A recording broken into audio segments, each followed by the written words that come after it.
Hi, this is Clive Nolan from Arena, and you're watching me on MOROW.com.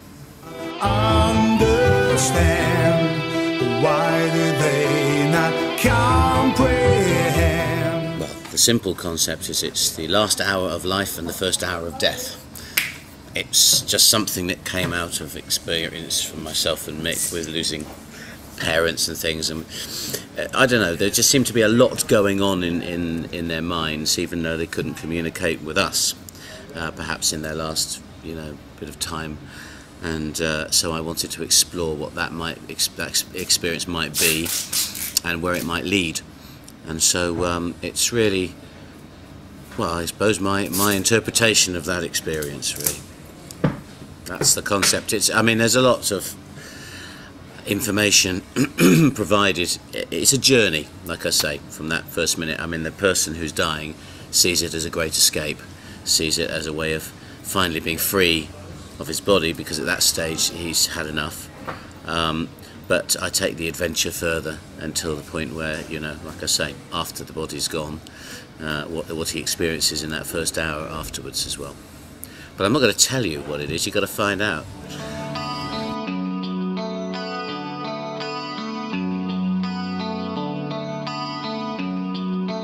That's exactly what it is. Yeah, I just thought, well, it'll be interesting if you're always 6 degrees away from somebody. Maybe the 7th degree is taking it from somebody who's alive to someone who's dead. So that's the extra, the extra jump. Stop me from running away. There's that 20/20 hindsight that keeps us sane. Locked the door, 5 days. As soon as I got back off the Pendragon tour, I went into the keyboard room and I said, I'm not leaving here till it's written. And it took about 5 days to get the basic shape of the music written and the concept in place and sort of everything. So about a week after the Pendragon tour, the album was pretty much, you would have been able to hear what the album was going to be like. It means you did everything on your own? Without the others? No, Mick was there for some of it, and John came along, and two Johns at different points. So there's, if you read the credits, you'll see where the writing has been and whatever. But I'm always the constant factor, I suppose.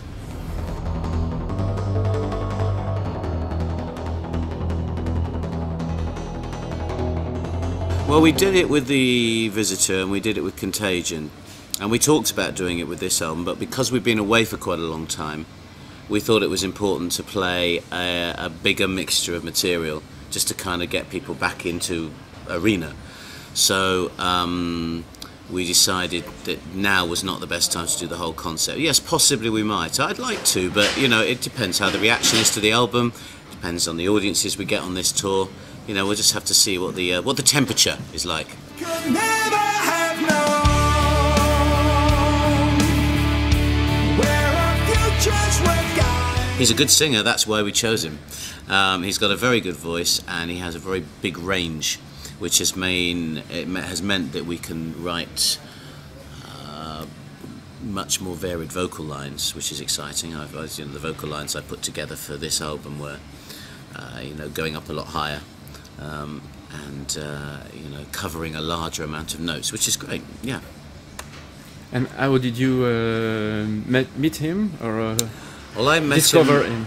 I met him because he was singing with Oliver Wakeman for something they were doing, and then there was quite a long period of time where Oliver wasn't doing that thing and he was around. I didn't really keep in touch. And then I thought, well, maybe he'd be good in the musical, the next one I'm writing.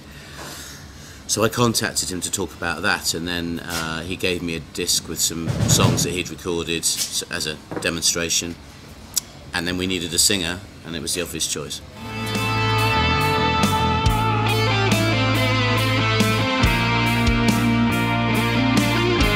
Well, I think that there's only two things I ever really like to say in these situations: just get the album and come to the gigs. And because ultimately a band can only keep going if that happens. If people support it by buying the album, and don't just download the album, buy it, get the experience. And yeah, if this is out in time, come to the shows. We're doing some more shows next year as well, I think. So plenty of time.